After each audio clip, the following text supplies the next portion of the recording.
viewers, this is the complete breakdown of the PSLE English 2025 changes in just 3 minutes. Now, key updates affect Paper 1, Paper 2, and Paper 4. The 5 marks deducted from Paper 1 and the 5 marks deducted from Paper 2 will all be added to Paper 4 oral. Here are the details of the changes. Now, let's first talk about Paper 1, situational writing. The marks for this section drop slightly from 15 to 14. But here's the key change. Students will now face an additional task fulfillment question where they need to provide their own logical reasoning for a statement that isn't directly mentioned in the stimulus. For example, you may be asked to explain why it's beneficial to join a marathon, and your answer won't be in the stimulus text. Now, continuous writing. The marks here decrease from 40 to 36. While the total marks are lower, the standards and expectations for the quality of writing remain the same, so it's important to keep practicing strong writing techniques. Now let's move on to Paper 2, visual text.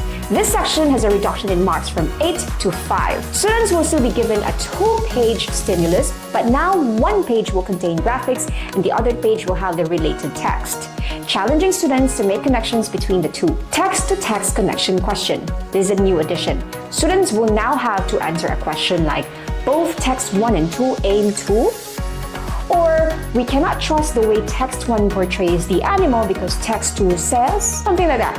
This encourages deeper analysis of multiple texts. Editing section. The marks for editing have dropped from 12 to 10, with the section now focusing on 5 grammatical errors and 5 spelling errors. Students need to hone their skills in spotting and correcting mistakes quickly. Let's move on to Paper 4, reading aloud. This section has seen a big increase in importance with the weightage moving from 10 marks to 15 marks. In this part, students will read a passage aloud while adjusting for the purpose, audience, and context given.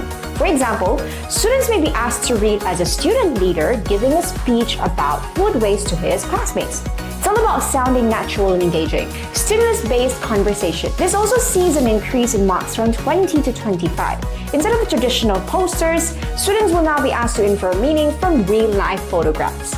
The topics covered will be completely unrelated to the reading aloud section, testing students' ability to think critically and respond appropriately. So here's the big picture. These changes mean that Paper 4 now makes up 20% of the exam, up from 15%. This puts a stronger emphasis on verbal communication skills and also media literacy skills, which is also needed in the changes in Paper 1 and Paper 2. This means that students should start practicing early to be ready. At Writers at Work, we're fully equipped to guide your child through these changes. Our curriculum has been thoroughly updated to reflect the new PSLE requirements, and our teaching strategies are tailored to help your child excel in the revised exam format. The earlier you start, the better prepared your child will be. Sign up for Writers at Work today and set your child on the path to success in 2025.